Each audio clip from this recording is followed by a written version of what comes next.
இது வந்து LG fridge. இந்த கஸ்டமர் கம்ப்ளைண்ட் வந்து கம்ப்ரஸர் ஒர்க் பண்ணியிருந்த கம்ப்ளைண்ட். இதில் பிரச்சனை வந்து இந்த பிசிபி. நான் இப்போ பவர் ஆன் பண்ணிட்டேன்.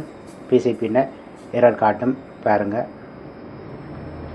1 2 3 4 5 6 7 தரம் வந்து பிளிங் பண்ணுது. 7 தரம் பிளிங் பண்ணால் பிரச்சனை வந்து இந்த பிசிபியில் தான் இருக்குது.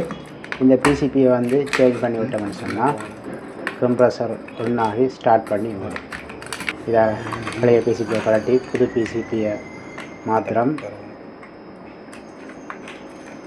மாற்றிட்டு ஆன் பண்ணோம்னு சொன்னால்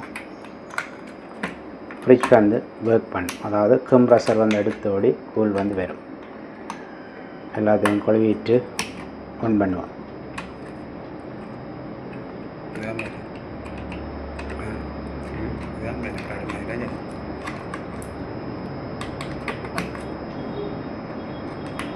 ஓகே, எல்லாத்தையும் கழுவியாச்சு.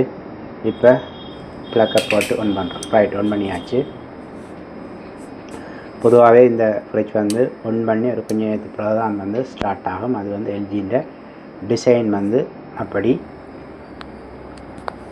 ஓகே, ஸ்டார்ட் ஆகிடுச்சு. கம்ப்ரஸர் சவுண்ட் வந்து வருது. ஸ்டார்ட் ஆகிடுச்சு. கூல் வர தொடங்கிட்டுது. நார்மலாகவே 7 தரம் பிளிங் பண்ணினா நாங்கள் வந்து முதல்ல வந்து செக் பண்ண வேண்டிய இந்த பிசிபியை வந்து சேஞ்ச் பண்ணோன்னு சொன்னால் கம்ப்ரஸர் எடுத்து ஒர்க் பண்ணோம்.